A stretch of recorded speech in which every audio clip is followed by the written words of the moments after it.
So Typing is a 8-minute short film we shot on 35mm. We shot it at the MPC, which is Columbia College Chicago's Media Production Center.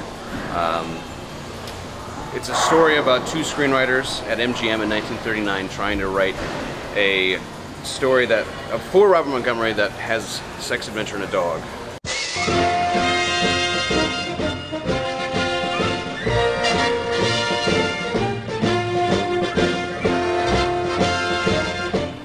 And they keep on getting screwed up because the guy next door, Typing, is having a better time at it than they are.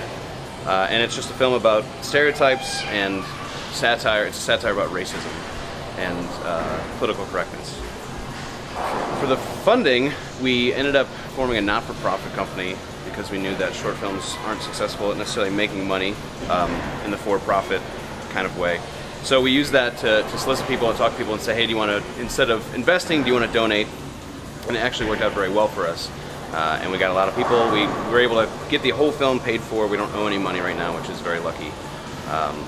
And now we're submitting to film festivals and hoping that it gets good screenings. And we're here at Chicago International, which is great. Because if I say, I've got 2 hours to write this script, you find a kernel of a thought that you can follow through, and that's really what a good short is. It's one thought followed through to the end.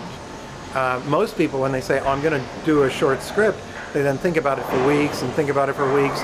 And what they do is they try to take a feature and boil it down to 9 minutes. You can't do that. A single script, a short script, is basically a one-joke idea.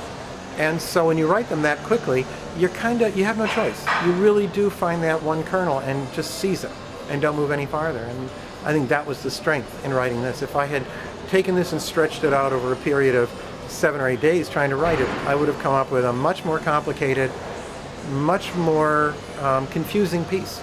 It's very, it's a through-line story, and I think it really carries straight through. Please.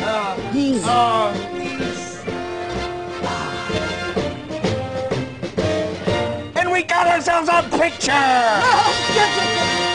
Shot on Panavision 35mm camera with Kodak film, Vision 3 stock. And we did a lot of things. Pete Biaggi, our cinematographer, actually did a lot of things to kind of age the film. We pre-flashed it, which means that we shot the entire film at an f8 and then went back and reshot and canned it and then shot that same film at an f4, f5.6, and so it has this kind of age quality to it. The other thing that he did was he put nylon stockings, like ladies' stockings, over the lenses, over the back of the lens, the part that goes into the camera, to give the whole thing a soft look. Because the film takes place in '39, we wanted to make a film that bridged the gap between then and now. We're no longer in the day where you have to take 2 years to get a film done. You can do them very quickly. You know, I've always sort of, as I look at the changes that are happening, I trained myself years ago to write fast. And now I'm beginning to realize, wow, that was kind of a smart thing, even though I was doing it for a different reason. It's kind of a smart thing because everything happens quickly.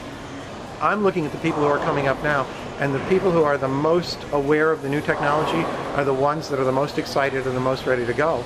And those who are still thinking about the past are the ones who are the most easily intimidated and not actually getting anything done.